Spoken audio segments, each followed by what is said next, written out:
20 po na umaga, 29 po sa December, araw ng Friday. Ito po yung palay. Ito palay ga, no? O ito si Samsam. Ano pangalan gaga? Bling. Si? Bling. O ini. Bling. O ini ang tawag namon di ay sabag. O akala mo palay din.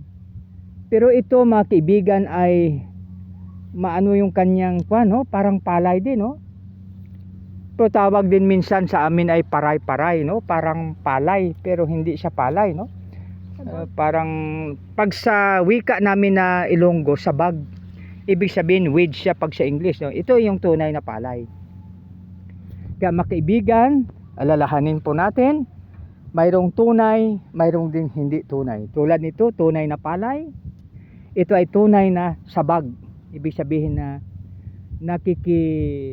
halubilo o kaya nakikisama sa palay. Merry Christmas, Advance Happy New Year, God bless us all.